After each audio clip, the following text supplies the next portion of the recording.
Yo, what's up, everybody, and welcome to the ADHD Gamer. I am one of your hosts, Mike McMahon, and today I'm joined, as always, by Mr. Jonathan Franklin. How are you today, Jonathan? I'm good, man. What's up, ADHD gamers? How is everyone? You can't hear us, but you're not going to answer, and that's okay. I'm okay with you not They answering. can hear us. We can't hear them. Correct, and I'm okay with that. How was your week? Oh man, school and getting back from Crazy. doing the hurricane. Oh Yes, yeah. Got hit with those hurricane force winds. Got hit with those winds. Old Dorian. Yeah, good old Dorian there. Yeah, just really messing up my work schedule. Thanks everybody for taking all the gas. Appreciate you. Now I've got all this water in my house that I just don't. Yeah. Might as well just chug all of it. Yeah, I don't think we have a lot of water. I think we were just like, yeah, it's a hurricane. We'll figure it out. That's exactly how we felt. Some big things happened this week. I mean, it was a little bit. I don't want to say heavy on news because it wasn't massively heavy on news, but the little things that did hit this week. Yeah, they had some big punches right there, man. Like TGS and all that stuff had some really interesting things, and then there was a lot of stuff outside of that as well. Yeah, they had at TGS they were supposed to show 80 minutes of Death Stranding, and this is another one of those games where I'm like, yeah, I'm done. I don't want to see anything more. I just want to play. So I'm kind of waiting on that and seeing what happens there. I want you to know I hovered over the video for several minutes just because I wanted to know, like, is this just a walking simulator or not? Mm-hmm. But I didn't. I was just like, fuck it, I'm not gonna do it. I'll just wait and play the game. I mean, this is gonna be. I mean, it's a Kojima game, so Kojima games are always weird. If you walk into a Kojima game and don't know that it's weird, then you don't know Hideo Kojima.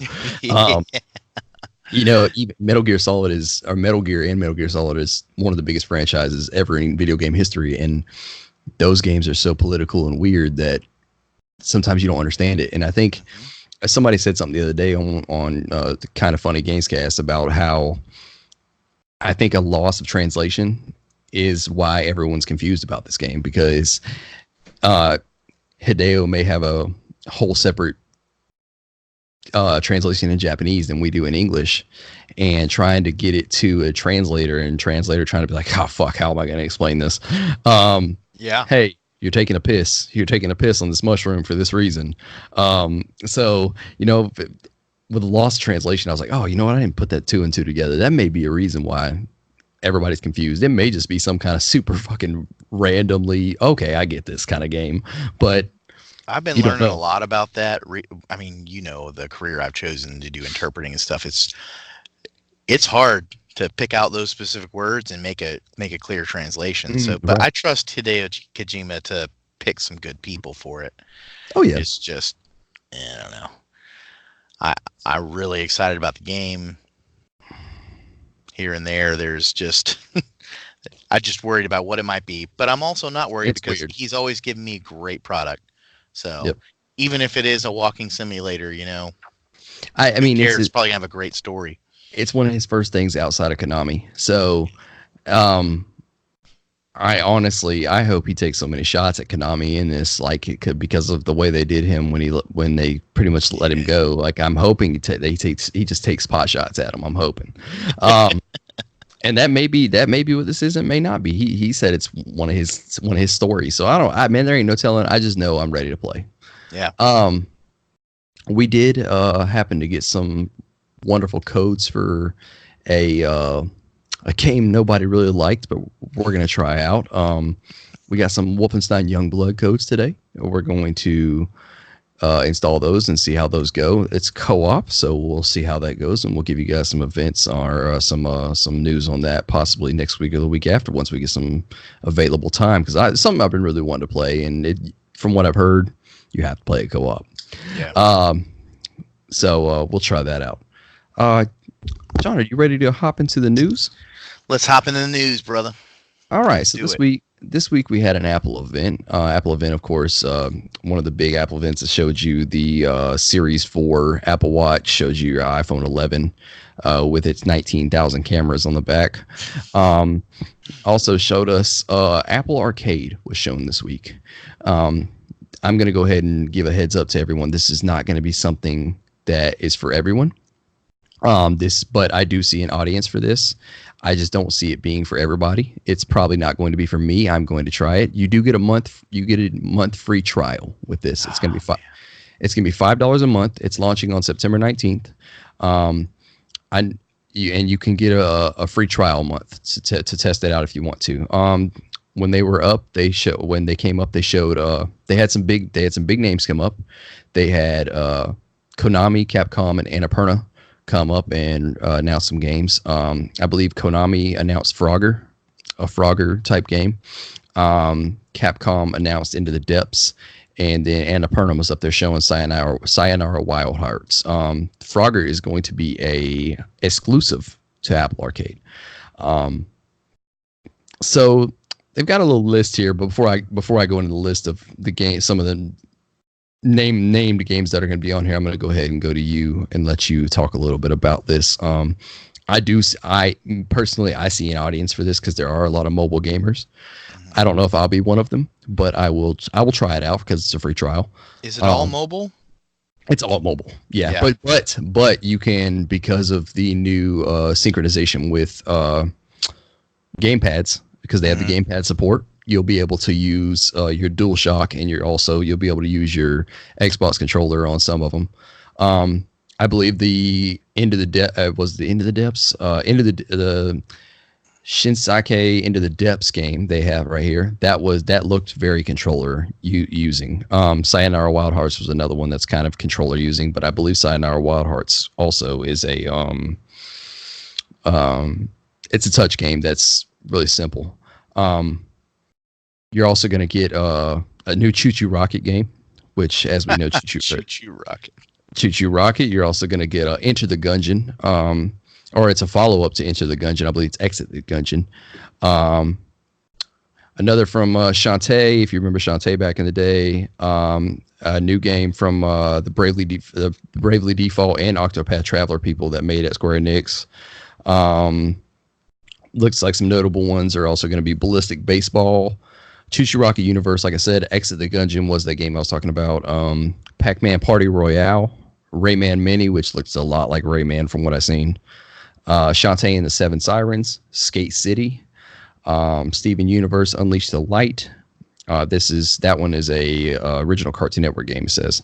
I'm getting this from GameSpot, by the way. Super Impossible Road, The Enchanted World, and Various Day Life. Various Day Life is the game from the Bravely Default and Octopath Traveler people. This story was also written by Stephen Watts from GameSpot. So this looks interesting. Interesting's a word for it. Yeah. It's weird. It kind of feels like, oh, hey, we're Apple. We don't want to put a lot of effort in anything, but we're kind of going to do what everybody else is doing with this whole games thing, but we don't have great games, so we're just going to use our Apple iPhone for I think it's smart for certain people. Yeah.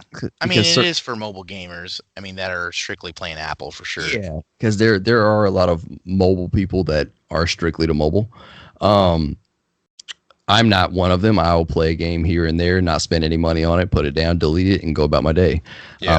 I've done that with Gears Pop. I've done that with Pokemon Masters. I've done that with a couple of them. I'm just not a big mobile gamer. I play for a little bit. I see how it is. That way I can talk about it and talk about what I liked, and I let it go. Speaking of Gears Pop, since we're right there, make sure you join our ADHD Gamer Clan, and we have several members who are in our top 3 that I promised I would announce on the show. Go ahead. We'll as soon as I get that bitch pulled up real quick. Well, while you're pulling up, and I'll talk about some of these. So Choo Choo Rocket, I believe we haven't gotten a Choo Choo Rocket in probably the last one I remember is Dreamcast. We might have gotten one after that, but the last one I remember is Dreamcast. Was it? It might have been. I thought that was the original console it came out on. Choo Choo Rocket was on Dreamcast. That's why we need Adam. Where's that damn intern? Fuck you, intern. Pac-Man Party Royale is coming from Bandai Namco. It says it's a brand new arcade experience featuring a four player battle mode. Where the last Four platter. Thank you. 4-player battle mode where the last Pac-Man standing wins. Rayman Mini is normal Rayman. In Shantae and the Seven Sirens this can be from Way Forward Games. Players explore a vast sunken city and battle the Seven Sirens in the Half Genie's most thrilling adventure yet. Skate City this is Snowman from Snowman. I'm guessing it's a studio. Brings the heart and soul of street skating to life with multi-touch controls as city streets become the ultimate player playground. You got that pulled up yet? Yeah, I do. All right, go ahead. Go ahead and announce some people. All right, so for our number 5 spot, we've got Trey with 1,123 cogs. Number 4 spot, we have myself at 1,187 cogs. For our bronze level character person, we have Conviction with a 1 instead of an I. He's got 1,334 cogs. We have Scenario at level 2, and he is 1,468 cogs. And our top, he or she, sorry. It appears from the picture that it is a he. And then we've got ITK Donkey at 1,537 cogs. That is a wonderful name, ITK Donkey. ITK Donkey. That is a wonderful Donkey. That is a wonderful name, sir. That is a wonderful name. Keep it up. Thank you for getting all those cogs and making us look good. Yes. And if that's one of you guys, please write into us at ADHDgamerpodcast@gmail.com. And we'll be happy to shout you guys out on here. A new thing I would like to start on here, guys, is if you guys really do enjoy listening to us and enjoy hearing what we talk about and want to get in the conversation, please send us an email at because soon we'll be doing a little segment on emails, and we'll just be talking about emails. If we get any, we might not get any, but if we do, we'll talk about them. Please send us emails at ADHDgamerpodcast@gmail.com, and we'll have a little email section to talk about questions or reviews, whatever you want to see, we'll talk about it, and we'll discuss that. We'll get back into that more later. But so this Apple thing, how do you feel about this Apple Arcade? I know you've already talked a little bit about how you felt, but will you at least give it a try on the free trial? The free trial. I'll give it a free trial. I'll probably wait a little bit until after some more games are released and announced and everything. Something I forgot. They're releasing 100 games on day one. Oh, okay, cool. So this is not it. This is not it. Supposedly there is 100 games on day one. Supposedly, that's what they said. This is just what they're willing to announce right now. Yeah. I got a feeling this is the big ones, and then the other ones will be tinier games. But yeah. So, but they said 100 games day one is what they said. So it's almost a Game Pass type library. My iPhone's starting to go out a little bit, and I'm sitting here thinking, man, I'll just switch to a Google Pixel. Or something else, I got an 8 Plus, and mine's starting to die out as well a little bit. So I think it's about time I switch over to get something new too. I don't know when that's going to be, but me either. I'm probably going to get an 11. I'm probably just going to go ahead and get an 11. Because mine's paid off now. I'm just kind of waiting. So yeah, I don't know if I'm getting an 11 or if I'm getting a Google Pixel. I haven't decided yet, especially for the Stadia thing. Speaking of Stadia, did you decide if you're going to get the Founders Edition? The Founders Edition. Did you decide on that yet? I did not. What do you think? I really wish we had it. I want you to get it just so I can use it. I really wish we had an expense account. We could just expense this thing to a company.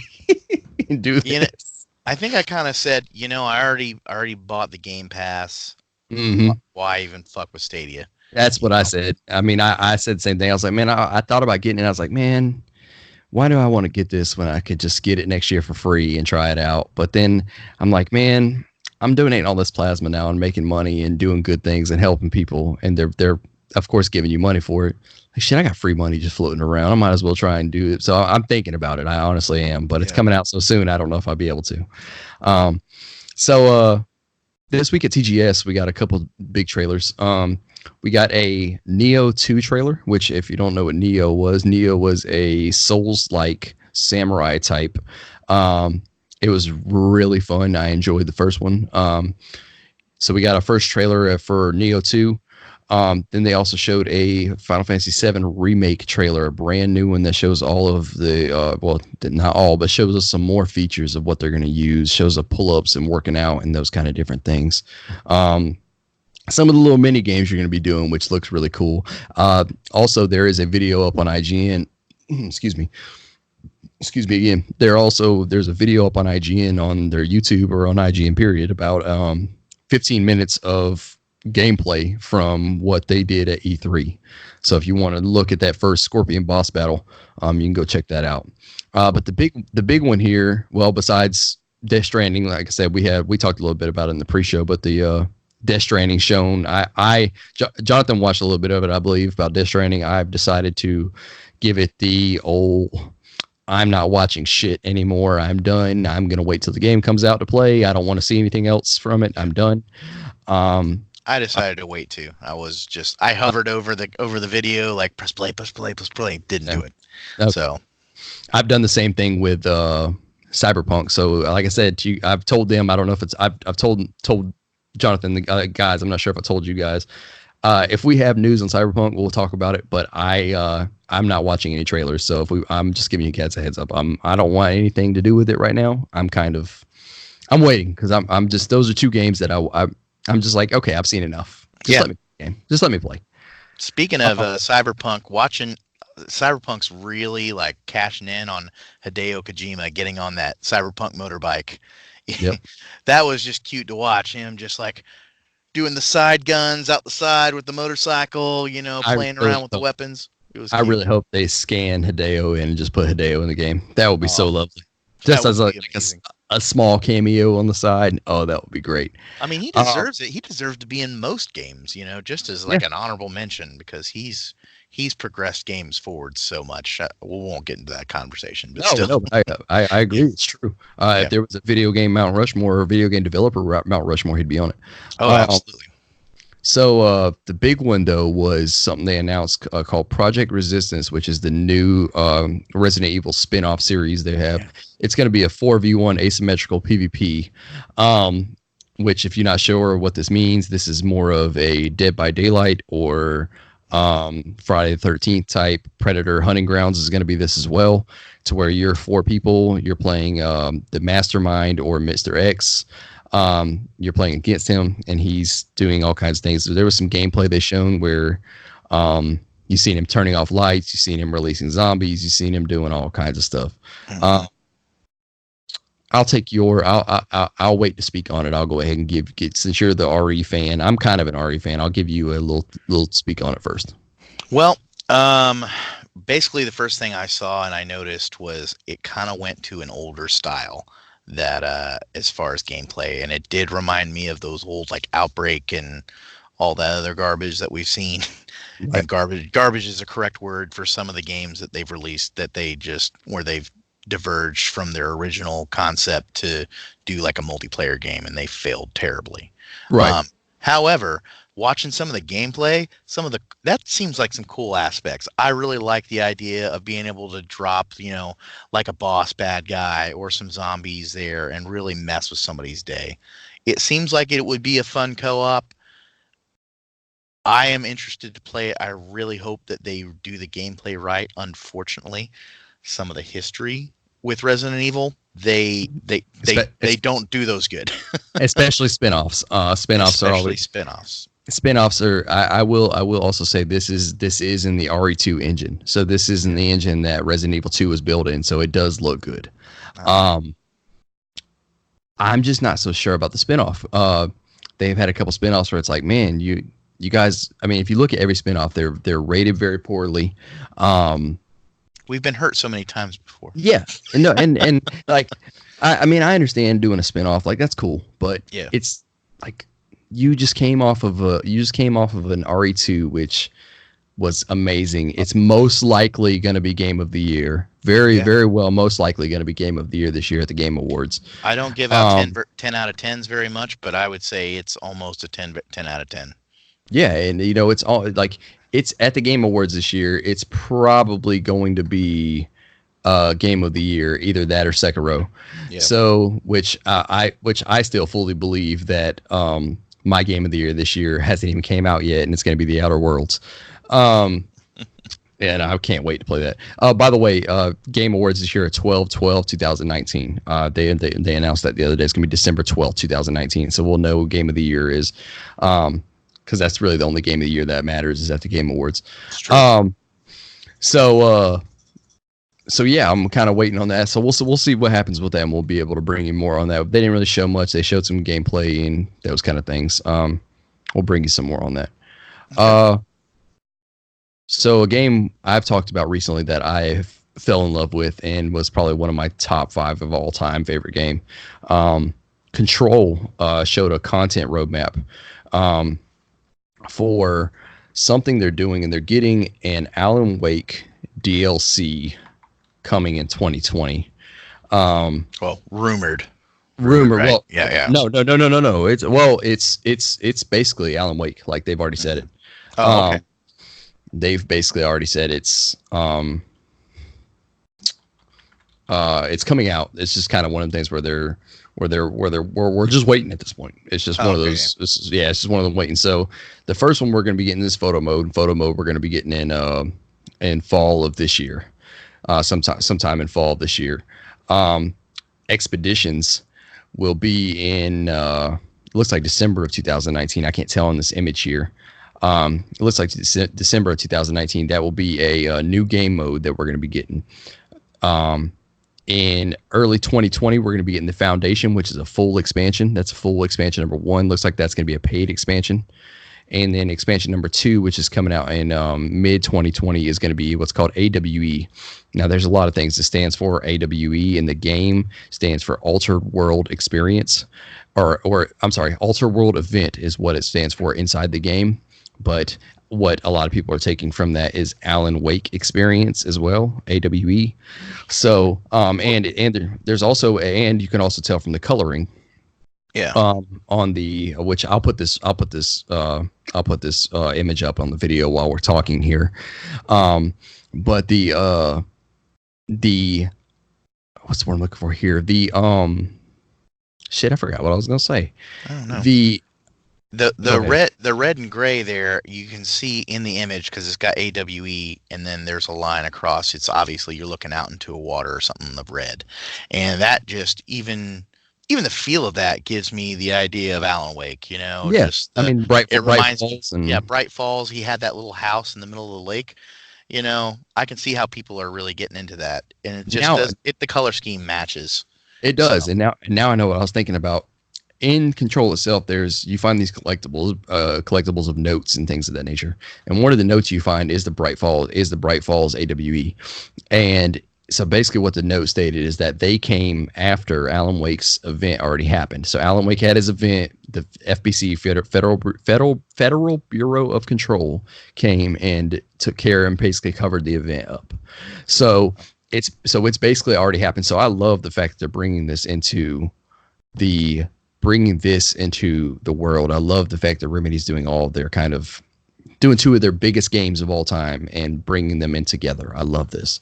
So I'm really excited to play this. These are going to be paid expansions though. And that's fine. I'm okay with giving them more money. I love the Alan Wake universe. It's so in depth. And the last one that came out was Xbox 360. Yes, Alan Wake, New Nightmare, was it? New Nightmare? Hold on. No, that's an older. But it's such a great universe, and American Nightmare. Yeah, it got shit on so bad by a lot of game reviewers and game rankers, but really, it was a good story, and the mechanics were fun. It was still kind of blotchy, but all games were like that at the time. Alan Wake had some good reviews, man. The game was good. I didn't fully play it till recently. I remember there was a lot of people shitting on it, like giving him like 5 out of 10s and 6 out of Nah, it 10s. got like, as far as I can tell right now, I got like what's that? IGN gave it a 9 out of 10. Game Shows gave it an 8 out of 6. GameSpot gave it an 8.5. The worst was Wired. Wired gave it a 6 out of 10. Everybody, it has got an 83 sitting on Metacritic. I mean, the game's. I mean, I didn't notice how fun it was until I played it, and I was like, I don't know how this flashlight stuff's gonna work, and it was a blast. Like I fully enjoyed Alan Wake. A lot of the magazines I was getting at that time, I remember specifically they were kind of shitting on it, and it may have been The Wire, may have been something, I don't know, Might have been. but Might have been it PC was Gamer, definitely PC Gamer. I think that's what it was, Might have been. or something on Xbox related. But I still love that game. So Yeah, anyway, it's definitely a fun game. I can't wait to hop into this expansion and see how it is. The one thing I will say from what I heard about Expeditions, which is the new game mode, I hear that some of these, or it might be all of them, supposedly they're going to be PlayStation exclusives for like 30 days. Supposedly, wow. Supposedly it's what the rumor I've heard. So take that with what you will. Take that with a grain of salt. Moving on to the next story here. GameStop is closing another 180 to 200 stores. I guess I got in our notes here. How long will they survive?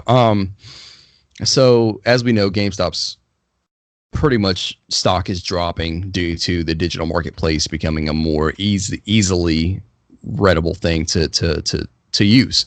Not even just easily; it's more accepted now. Like and more accessible. Yeah. People back when they first tried to do this BS, nobody, well, I call it BS, but we use it every day. But back then, everybody wanted a physical copy. They were so scared of not getting their physical copies. And now that's a lot of the content we buy, especially on PC. So, yeah. Yeah, I mean, we know GameStop has over 5,700 stores worldwide. Right. This closing of 180 to 200 stores were from what they said in the story, was underdeveloping stores. So they're the stores that aren't making as much money. So this might mean in a rural area that might have a town of so-and-so people that don't, this sucks for those people because now their only way to buy physical games is probably going to be going to someplace like Walmart, which may not have something from 10 years ago that you want to play, or, now you have to order, which there's always eBay. There's always places online you can go. The one thing that cracks me up about GameStop is for multiple years, GameStop's been around. I remember for them buying out a place in Arbonell called Rhino Games I used to go to, which we've talked about multiple times. I don't understand why GameStop never made a digital marketplace. Why they didn't do an Epic Game Store. Why they didn't do an Epic Game Store before Epic even done their Epic Game Store. Why they didn't do this 7 years ago when they seen these people doing it online. Of course you can't do it. And they probably maybe could have done an app on Xbox, or I doubt it because Xbox had their own store. But why not do a PC? Why not do a PC digital store? They did. No, they never. I don't remember them doing a PC. They do. Well, they do it online. Yeah, online. You can buy the card in store and download it. I did that with Oblivion and a couple other games. Right. Yeah, they did right have that, through I a guess. GameStop launcher. So yeah. Okay. I mean, all right. Well, it wasn't. It really wasn't the greatest launcher in the world. It was buggy. Right. Yeah, I didn't really like it. In fact, it made me put Oblivion down. So just because I didn't like the way it launched. I think that they're gonna survive through I think the launch of the new consoles are saving them for a little bit. I think they're gonna be around for another 2 to 3 years. I do think that the launch of the new consoles is having them surviving for just a little bit, just because of the sales of those. Of course, those are going to be high.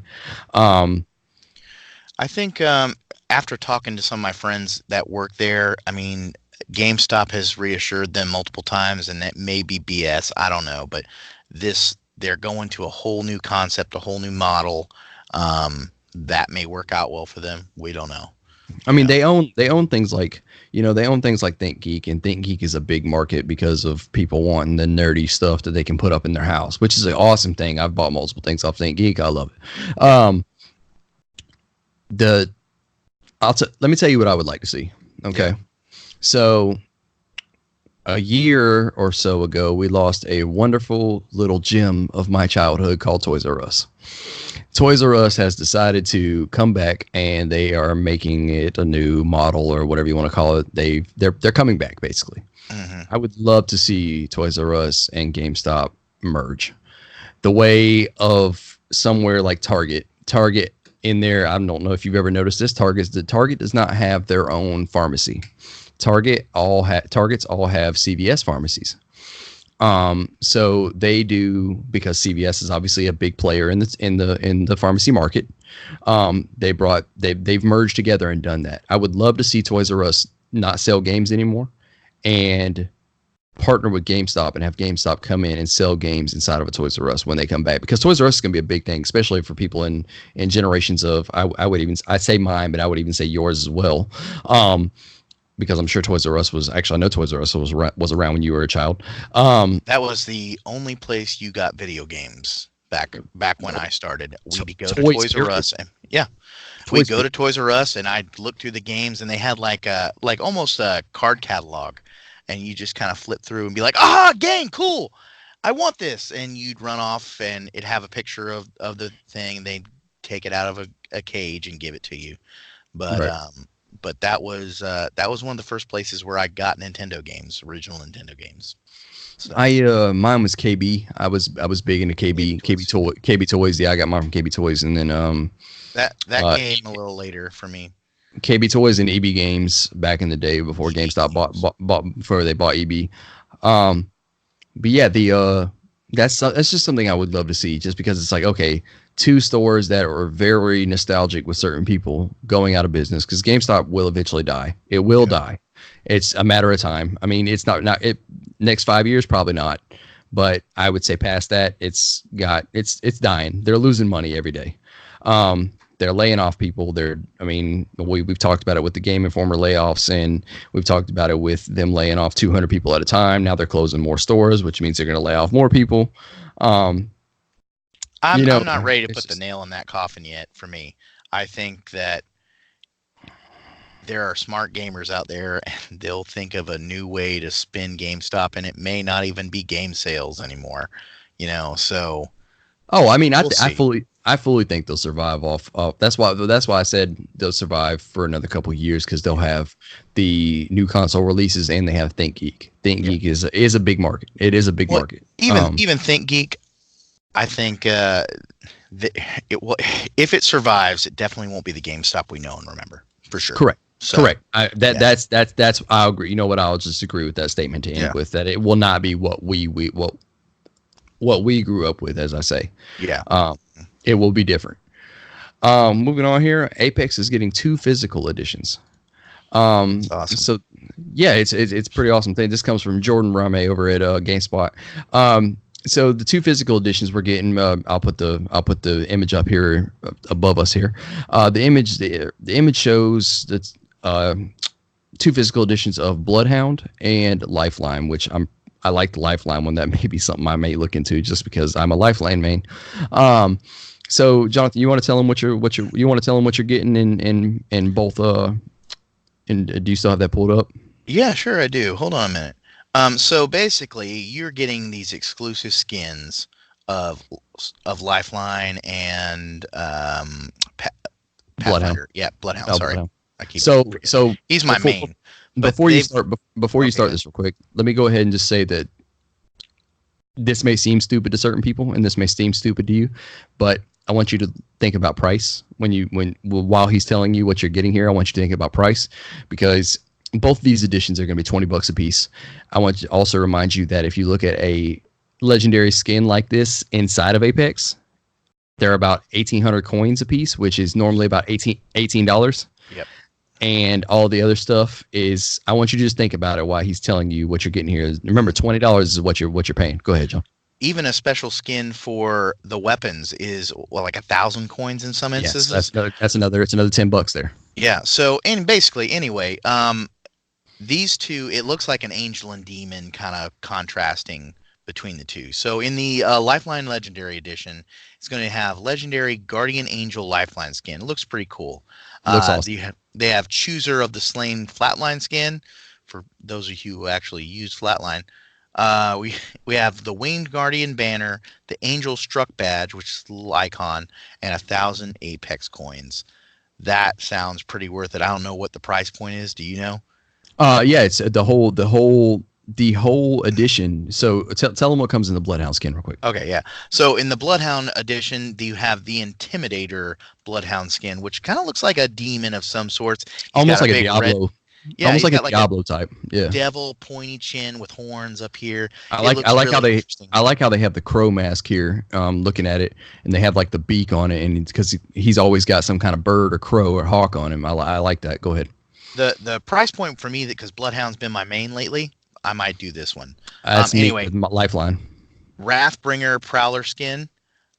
You also have the Feeling Impish banner, Tormentor badge, and 1,000 Apex coins. Okay, so 1,000 Apex coins is $10, which, let me remind you guys, a battle pass is $10. Mm-hmm. So for you guys that are getting this, so think about this. So you're paying $20 for each version of this.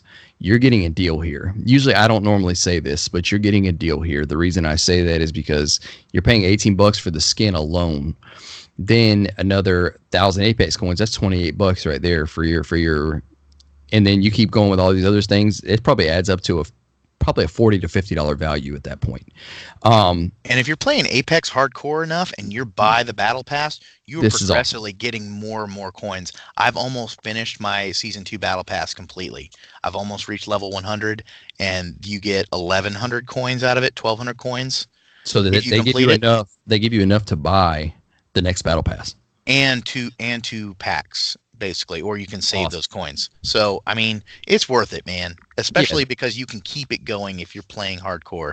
And I get that's what they're doing, but still, it's a good idea. So, this is something I may look into for the Lifeline skin, just because I am a Lifeline main, and it's something awesome. It's that I'm still pissed off at myself for missing that damn Jamaican Warrior skin that looked amazing. I know, man. I'm kicking myself in the ass for it. But this is an awesome deal. I think it's great. I think you should guys go pick it up. You can pre-order these on Amazon, so make sure to go on there, and they're $20 a piece, like we said. Moving on here, we got, so last week, our wonderful intern decided not to intern, and he found something mid-show and decided to tell us about it after the show, because he does not like to talk to people and he's a weird individual. So Nintendo decided to patent out these hinged Joy-Cons, and I'll post up some photos here for you guys to see and let you guys think what you can. These photos are really weird, and the hinged Joy-Cons are they're ergonomic. They look ergonomic. By the way, Jonathan, this link in this is not the hinged Joy-Cons. This is for the next thing. But the hinged Joy-Cons are in the. I didn't know if you were trying to find them for the link. But the hinged Joy-Cons look very. You remember what they look like, right, John? They're yeah. They're kind of okay. Yeah, they're kind of kinky. Okay. So yeah, we had those. So.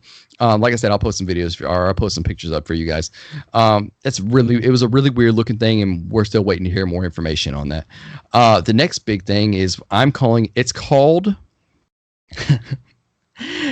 So I don't even know what this thing's called. Do we know what this thing's called? What is this thing called? It's called. Let's see. It's called the. Call it the NuvaRing if you want. It's called the Ring Con. But I'm calling it the NuvaRing. So it's coming out with a bundle. It's called the Ring Fit Adventure, and it comes with the Ring Con, a leg strap, which the leg strap is also what the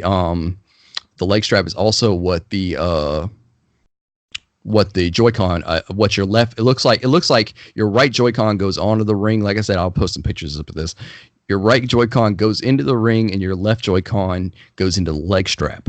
And it's going to launch on October 18th. The package will be $80 in the US. So, John, this looks like, and it's going to come with a game that almost is an RPG type looking thing. It looks like you're going to be doing exercising, and the thing basically looks like a Pilates ring. It's the Wii Fit for the new generation. Correct, and it's really weird. I learned a new fact this week about Wii Fit. Wii Fit is a top 5 selling sports game of all time. Which is Um, crazy. yes, it's crazy to think about when you got FIFA, Madden, you got all these big sport PES, you got all these big sports games, and that's a top 5. Yeah. It's just crazy the way that goes. But anyway, I'll post this picture up and show you guys what it's going to look like. And Jesus, man, I just can't believe this. And this is going to be, once again, it'll probably be another top seller. Of course, it's put out by Nintendo.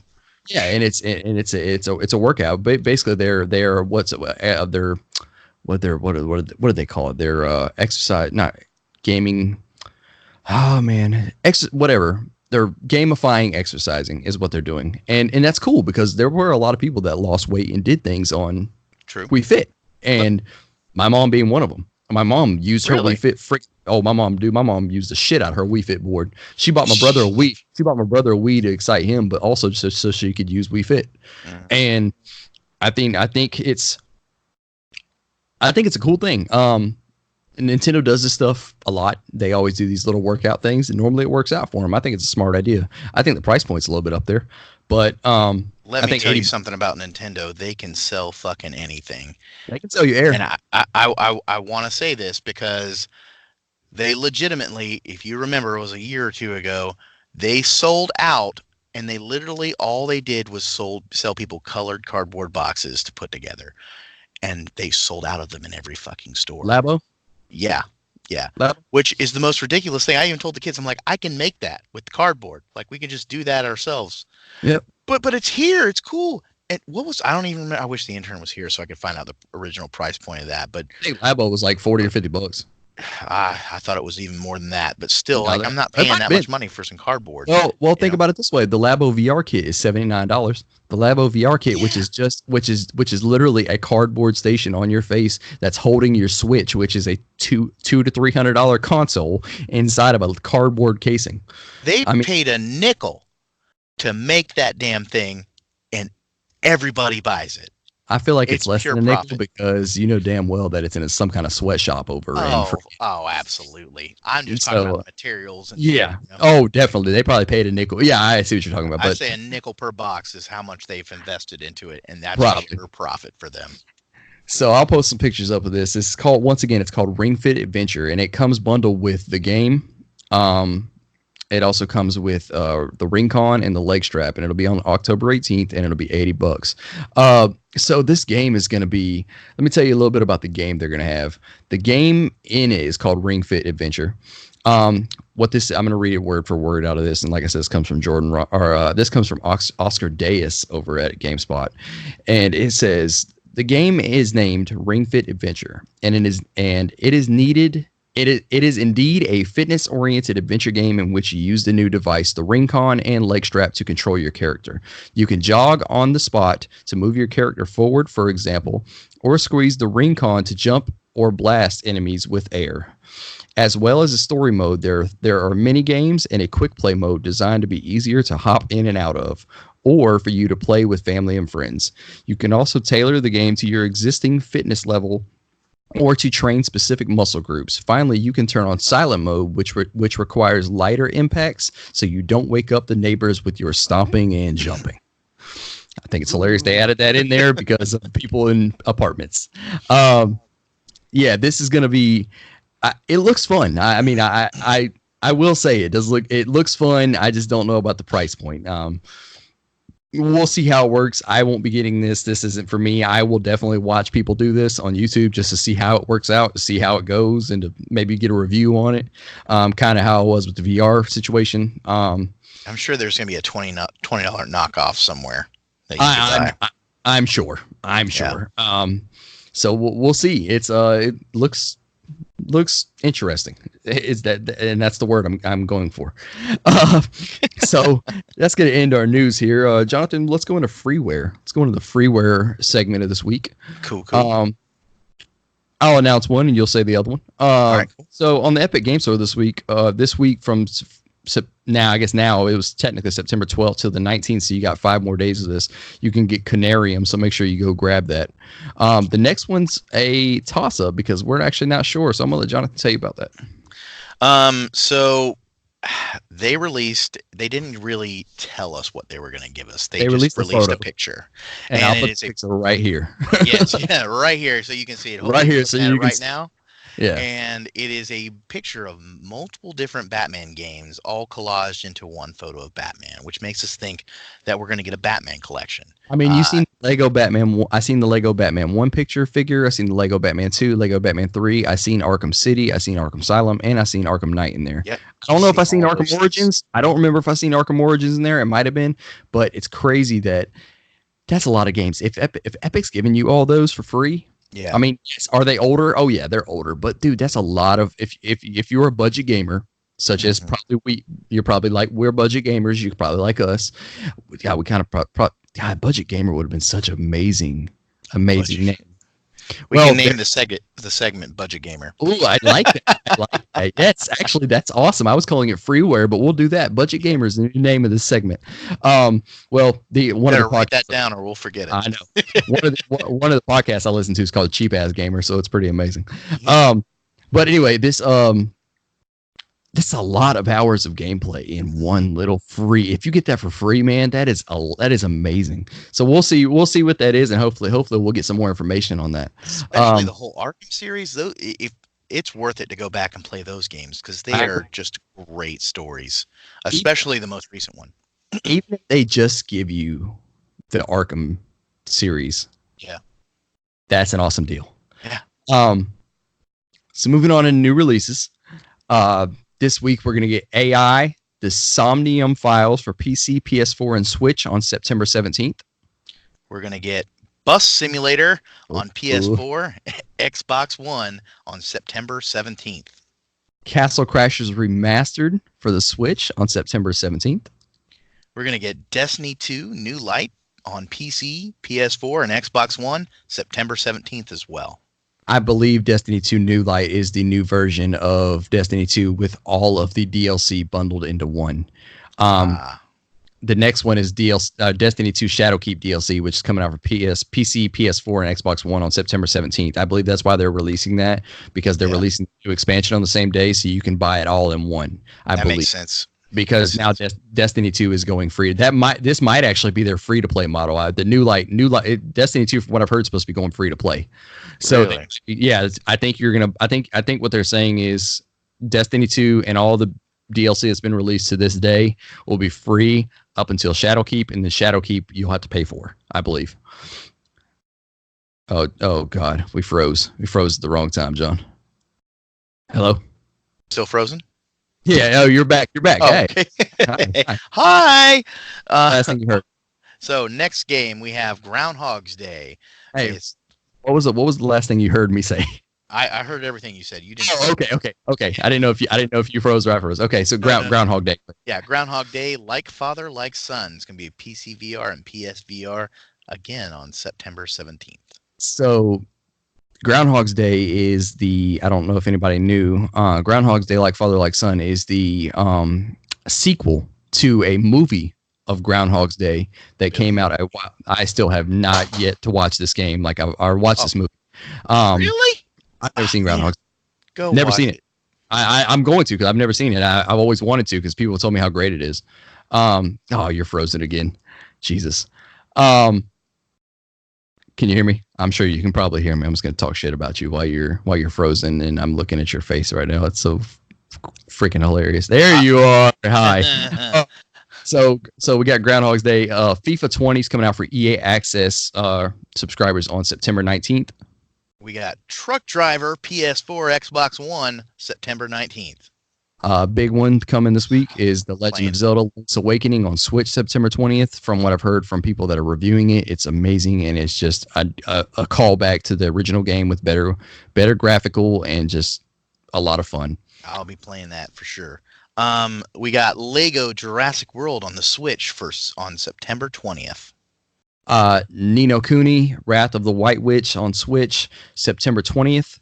And then it looks like you also have go ahead. Remastered. Oh Jesus, I'll do it since you're frozen. You keep freezing for some reason. Ni no Kuni Remastered, Wrath of the White Witch, PC and PS4 on September 20th. Pettoon's Party on the Switch for September 20th. I love how you can still hear me, so you just kept Is it fucking you up? No, it's not at all. Actually, it's pretty good now. The Sojourn is PC, PS4, and Xbox One on September 20th.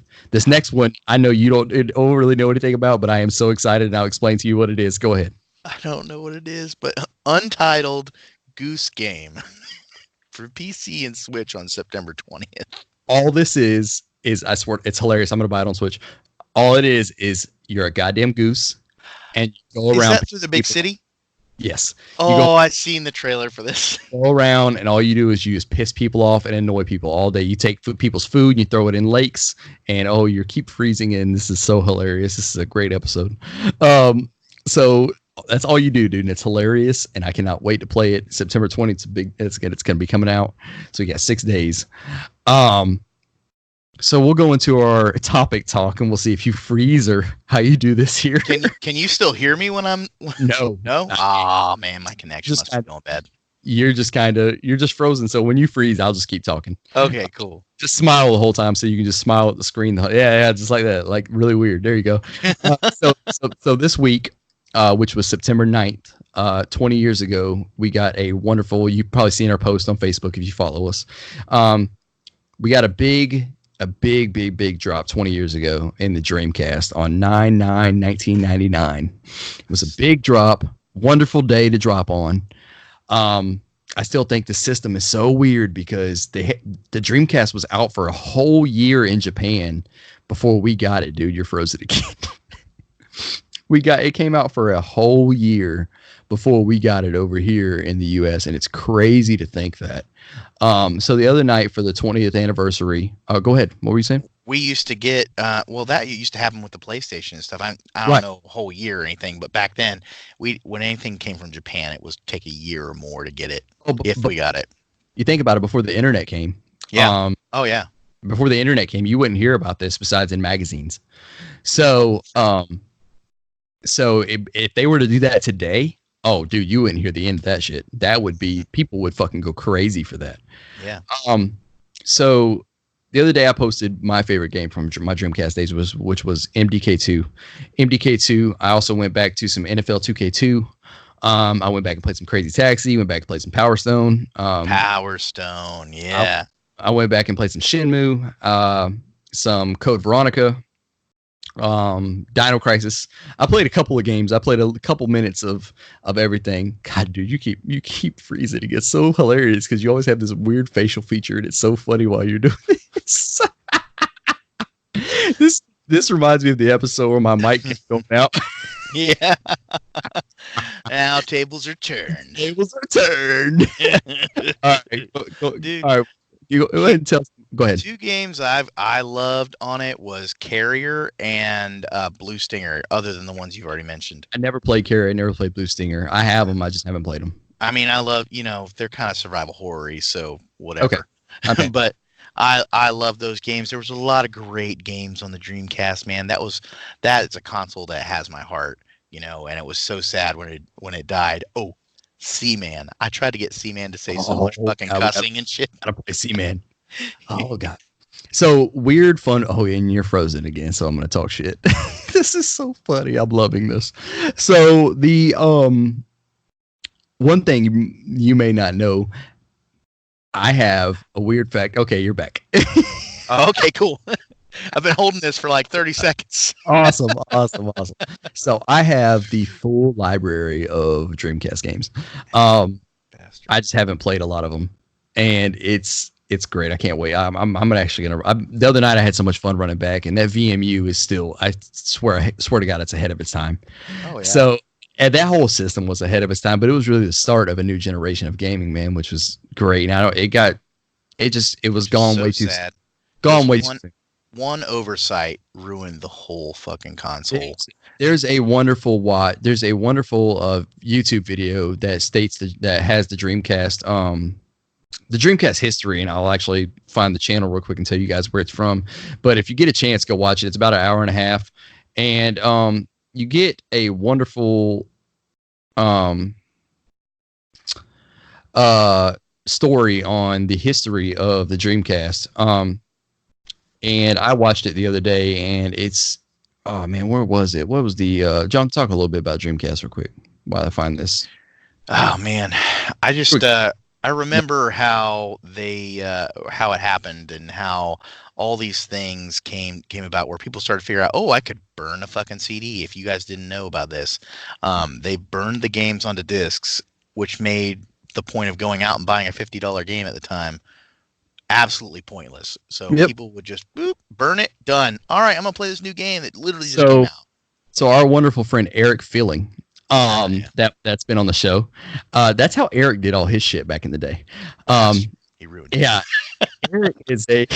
Eric was one of the friends of I call them my brothers, my cousin Perry, who's now passed away, and my buddy Jermaine.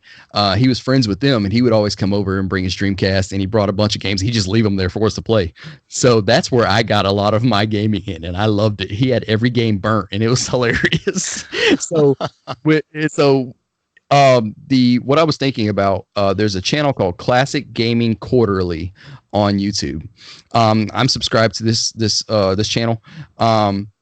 Pretty much what this dude does, he puts out videos of history of each console and the history of why it was there and what went wrong with it and what was good about it. And there's about an hour and 20-minute video of the launch of the Sega Dreamcast in 1999. So give that a listen, give that a check out, and it's a wonderful little history, and it's cool. It's cool to know things.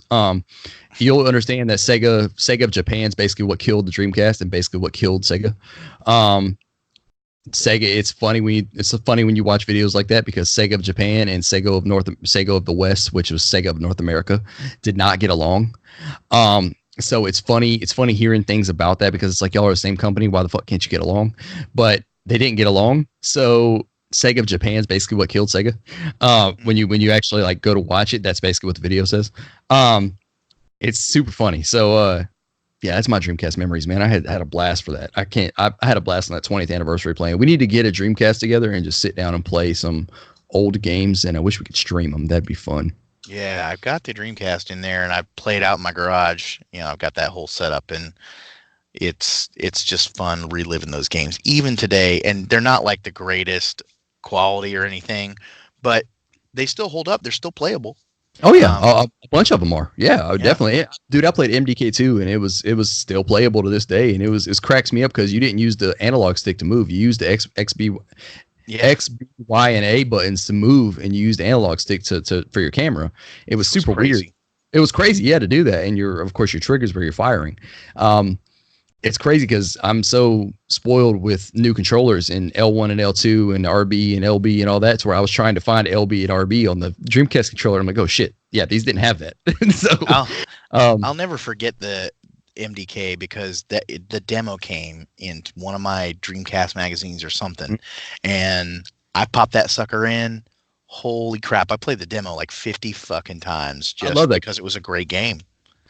I love that game, and you know what's funny? You posted something on our status when I posted about playing it, and you had said something about that you had tried to talk about it a couple episodes back, but didn't know the game. And I thought I was the only one that knew about MDK, because MDK was a small game and it wasn't really big, it wasn't widely known, and it was a great little game.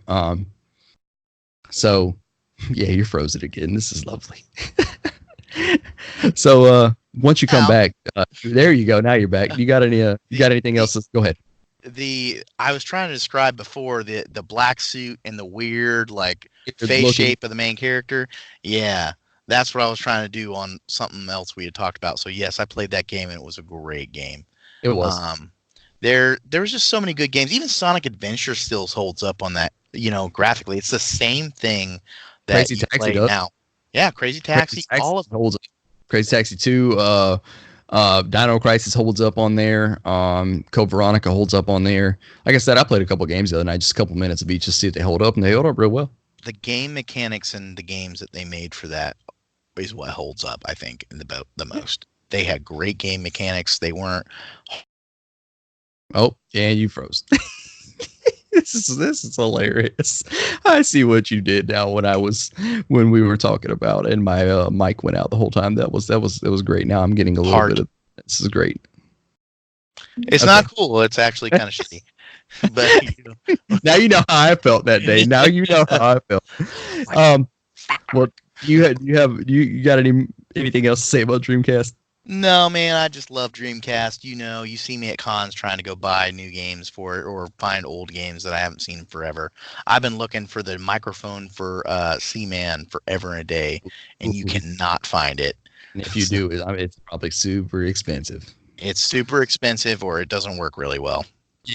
So, all right, guys. Well, I think that's really going to end the show. Make sure to look for us on all your podcast services. Check us out. Leave us a rating. Leave us a comment. And like I said, make sure to send us an email at adhdgamerpodcast@gmail.com and let us questions, comments, anything you want us to talk about. You want to ask some questions about random stuff, that's fine. We'll talk about it in our email section. We're going to try and have an email section if we get an email. So that's on you guys at this point. You can lead a horse to water, but you can't make a drink, if you know what I'm saying, pimpin'. As the great God damn it, what's the movie I'm thinking about here? What was Cat Williams' character in Friday After Next? I can't remember the name. God damn it, I can't think about his name. But anyway, make sure to check us out on all podcast services and on youtube.com/ADHDgamer and facebook.com/ADHDgamer.